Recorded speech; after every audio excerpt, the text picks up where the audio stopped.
Morning বন্ধুরা, back to my channel মানসী ব্লগে তোমাদের সবাইকে স্বাগত থাকলো।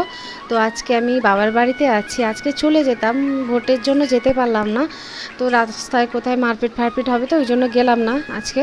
তো আজকে যখন থেকে গেছি, বাবা কি কি মাছ নিয়ে এসছে, কী কী রান্না হবে আজকে তোমাদের সাথে শেয়ার করব।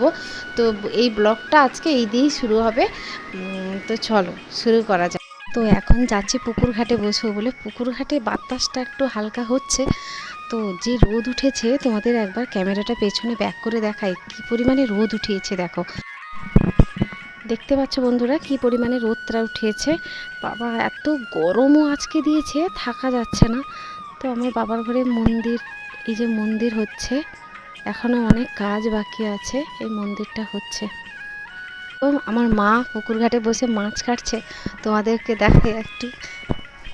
তো চলো, আমার মা মাছ কাটছে।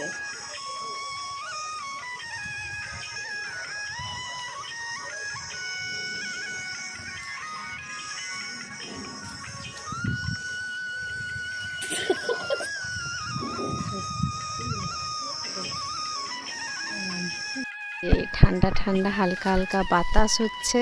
তো এখানে বসছি, আরামও দিচ্ছে। দেখো, এই যে পুকুর ঘাটে আমার মা মাছ ধুচ্ছে, যে আমি বসছি। বৌদি ঠাকুর পুজোর জন্য ফুল তুলে নিয়ে এসছে, ঠাকুর পুজো করবে। এই যে পুজো করছে, অনেক ঠাকুরও বাবার বাড়িতে। এই যে মন্দির হচ্ছে, সব ঠাকুর ওখানে চলে যাবে। মন্দিরটা কমপ্লিট হয়নি, তো ওই জন্য একটা রুমে ঠাকুর সব আছে। তো এই যে পুজো করছে বৌদি, পুজো করে রান্না বান্না করতে যাবে।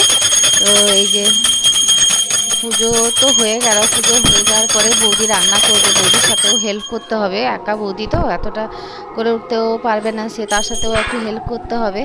তো বাবা যে মাছগুলো নিয়ে এসেছিলো, সেগুলো কিছুটা রান্না হলো আর কিছুটা হলো না। দিয়ে বাবা চিকেন নিয়ে চলে এসেছিলো, দিয়ে ভাতের সাথে চিকেন আর একটা তরকারি হয়েছিলো। আর আমি সেই ভিডিওগুলো আর লোড করতে পারলাম না।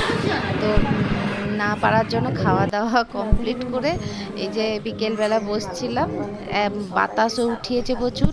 এই যে আমার ঘরে গোপাল ফোপালকে নিয়ে বসছি। এই যে দেখো, বাতাসে বসছি, ঠান্ডা বাতাসও হচ্ছে, মেঘ উঠিয়েছে প্রচুর। তো আজকে পর্যন্ত এইটুকু ব্লগ। তোমাদের যদি ভালো লাগে লাইক করো।